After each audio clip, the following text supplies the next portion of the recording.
Darwin theory of natural selection. तो Darwin theory of natural selection के अनुसार Darwin ने जो प्रोसीजर दिए थे वो तो मैंने आप लोगों को बता दिया था बेटा कि क्या क्या उन्होंने प्रोसीजर लिए थे, कि किस तरह से उन्होंने बताया था कि भाई ओवर रिप्रोडक्शन होता है, हर ऑर्गेनिज्म ओवर रिप्रोड्यूस करता है, फिर ओवर रिप्रोड्यूस करने के बाद में वो उनके अंदर कंपटीशन होता है, और कंपटीशन जब होता है तो उस केस में इंटरस्पेसिफिक, इंट्रास्पेसिफिक और नेचुरल, और उस कंपटीशन में जो सरवाइव करता है उसको कहा जाता है सर्वाइवल ऑफ द फिटेस्ट। और जो सरवाइव करता है वो ही रिप्रोड्यूस करेगा, and that they will leave more progeny, यानी those who are reproductively fit. अब क्योंकि जो सरवाइव करेगा तो वो रिप्रोडक्टिवली फिट होगा, और जो रिप्रोडक्टिवली फिट होगा बेटा वो ही प्रोजेनी छोड़ेगा। जब वो ही प्रोजेनी छोड़ेगा तो धीरे धीरे नेचर में वो ही जीन्स बचेंगे जो फिट होंगे। तो इसलिए ये कहा जाता है नेचुरल सिलेक्शन। तो नेचुरल सिलेक्शन यानी डार्विन ने जो थ्योरी दी थी उसके अकॉर्डिंग अगर अपन लोग लेते हैं तो डार्विन ने सबसे पहले तो क्या बताई थी बेटा कि जो लाइफ एग्जिस्ट करती है that is not is as such from the previous time, यानी अभी जो धरती पर लाइफ एग्जिस्ट करती है वो एज सच नहीं है। एज सच नहीं है तो कैसी थी बेटा? तो उसके लिए हम ये कह सकते हैं कि many life form, many life form जो एग्जिस्ट कर रही हैं, ठीक है, विच आर एग्जिस्टिंग या विच आर एग्जिस्टिंग टुडे, जो अभी एग्जिस्ट कर रही हैं वो existing today are sharing many common features, many common features with the life form which does not exist now, यानी बहुत सी लाइफ फॉर्म जो अभी आज एग्जिस्ट कर रही है which are existing today, they are sharing common feature, वो common feature exist, common feature share कर रही है, यानी कि उनके फीचर्स और जो लाइफ फॉर्म अभी इस धरती पर खत्म हो गए हैं, नहीं है, उनके फीचर्स में कुछ सिमिलैरिटीज हैं with the life form which does not exist now. इसका एग्जाम्पल अपन क्या ले सकते हैं? इसका एग्जाम्पल डायनासोर ले सकते हैं। डायनासोर्स बेटा रेप्टाइल्स फीचर है, तो अभी भी बहुत सारे रेप्टाइल्स हैं जिनके बेसिक फीचर डायनासोर के जैसे ही हैं। इग्वाना जो लिजार्ड होती है उसके features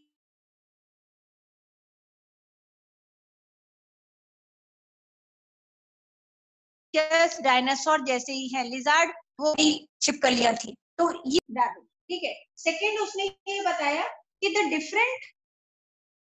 different life form arose, arose मतलब पास्ट फॉर्म है बेटा लाइफ अराइज का, arose at different periods of history, different periods of history of earth। अगर हम अर्थ जब से बनी है तब से अभी तक अगर हम देखें कि अर्थ के कौन कौन से इराज हैं, तो डिफरेंट इराज हैं।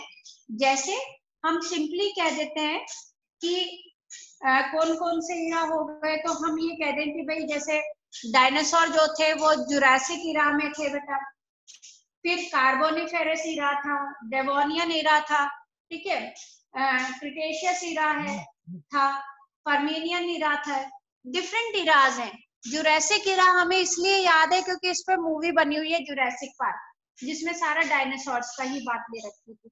तो ये क्या बोल रहे हैं कि अलग अलग इराज में अलग अलग तरह के लाइफ फॉर्म अरोज हुए, यानी कुछ लाइफ फॉर्म जुरासिक इरा में अराइज हुए, कुछ लाइफ फॉर्म जैसे फिशेस की बात करें तो फिशेस जो थे वो साइल्यूरियन इरा में डेवलप हुई थी। साइल्यूरियन इरा में वो वाली फिशेस हुई थी जिनको सकर फिश कहते हैं, हैग फिश, जिनके माउथ जॉ था ही नहीं, ठीक है। फिर जैसे अगर अपन कहते कार्बोनिफेरस इरा, तो कार्बोनिफेरस इरा में ये माना जाता है कि उस टाइम में सीड फर्न्स ज्यादा थे, बड़े बड़े फर्न थे बेटा, इतने बड़े बड़े, यानी कि एक एक मंजिल के जितने ऊंचे फर्न। तो different form of life arose at different period of the history of different period of history of earth. ये हो गया बेटा। फिर उसके बाद में तीसरा पॉइंट आता है, there is a gradual process of evolution.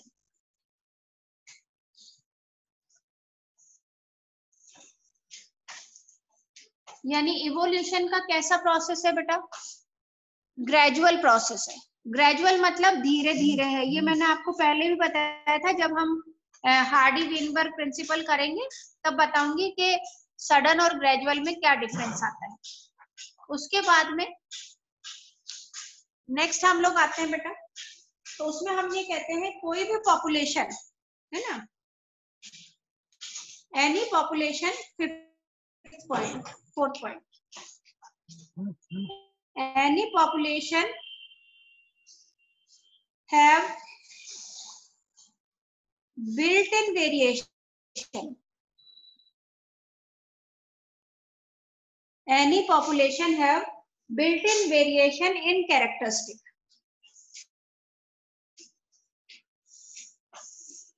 अब इस एनसीईआरटी में देने को ये एक लाइन है बेटा।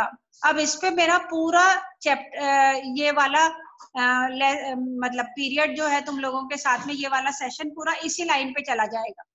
Any population have built in variation in character, कि किसी भी पॉपुलेशन में वेरिएशंस, बिल्ट इन वेरिएशंस है, यानी कि उनके अंदर वेरिएशंस होने ही है।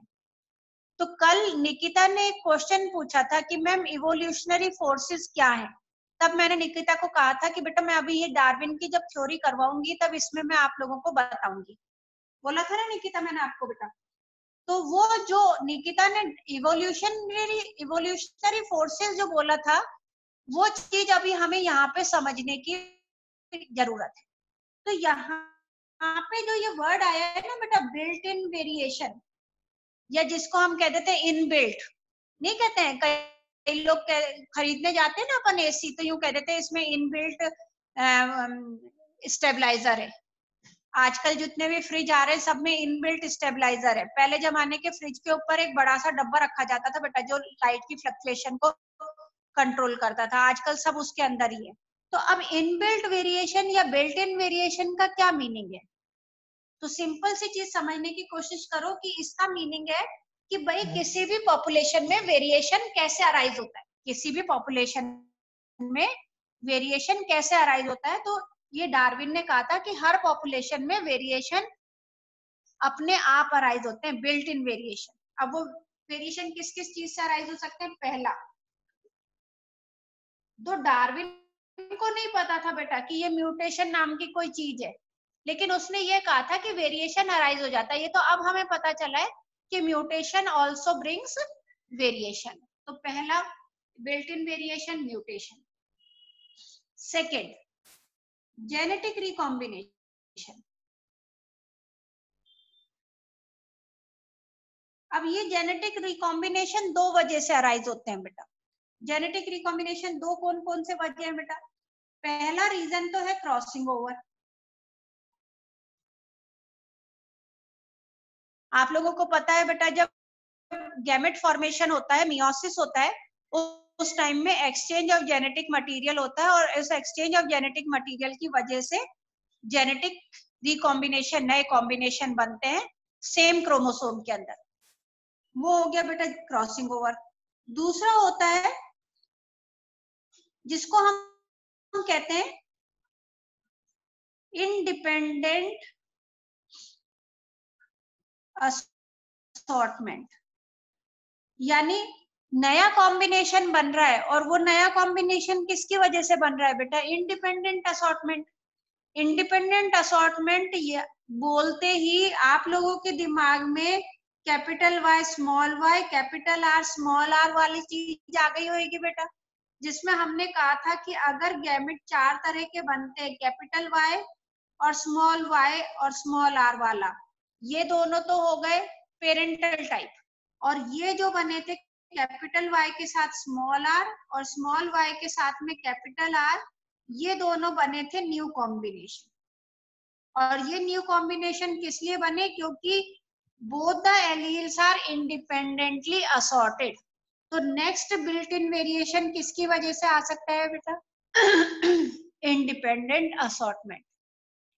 और ये दो रीजन है बेटा, जिन दो रीजन की वजह से आप लोग आपस में भाई बहन भी एक दूसरे से इतने डिफरेंट नजर आते हो, that is only due to the crossing over as well as the independent assortment.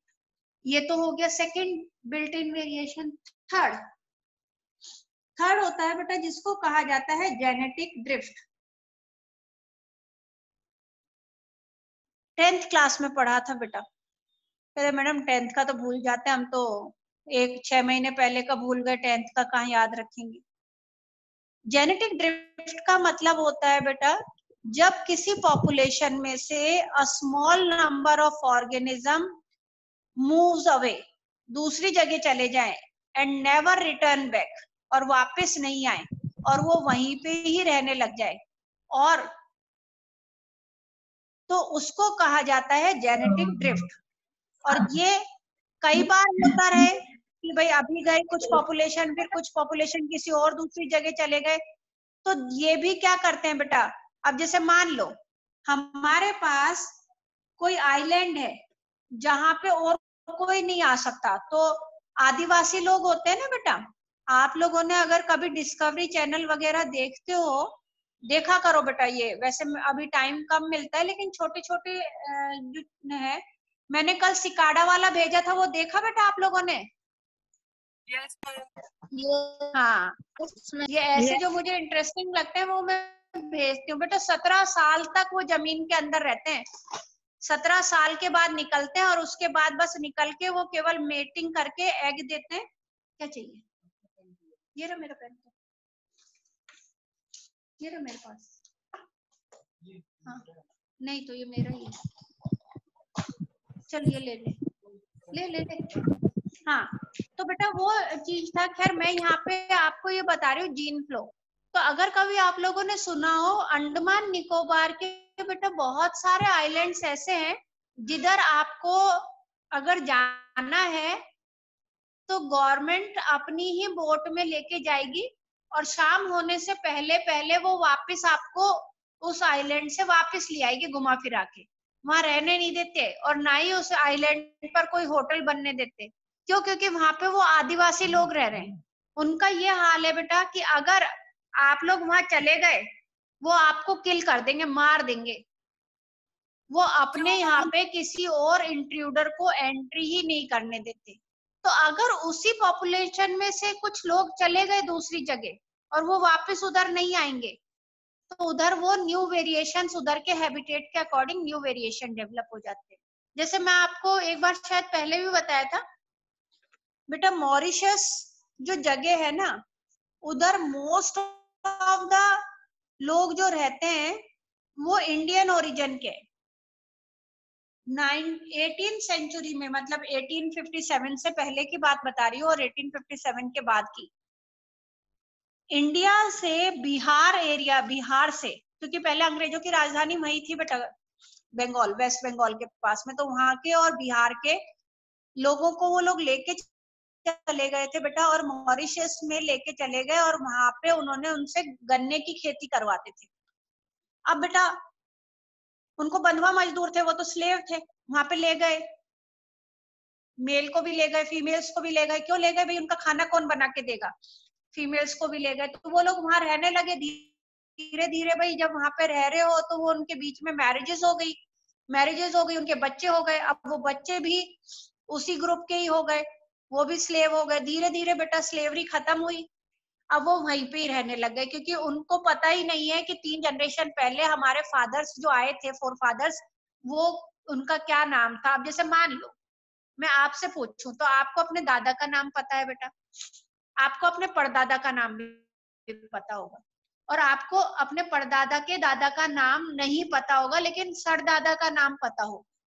ज्यादा से ज्यादा अगर लोगों को पता होता है तो 4 या 5 जनरेशन के फोर फादर्स का नाम पता होता है, उससे आगे का नाम हमें नहीं पता होता, क्योंकि हम लोग उसका रिटर्न में कोई एविडेंस नहीं रखते। नहीं तो हमें रखना क्या चाहिए कि भाई हमारे पापा का पापा, हमारे दादा कौन थे, दादा के पापा कौन थे, उनके दादा कौन थे, और फिर जैसे आगे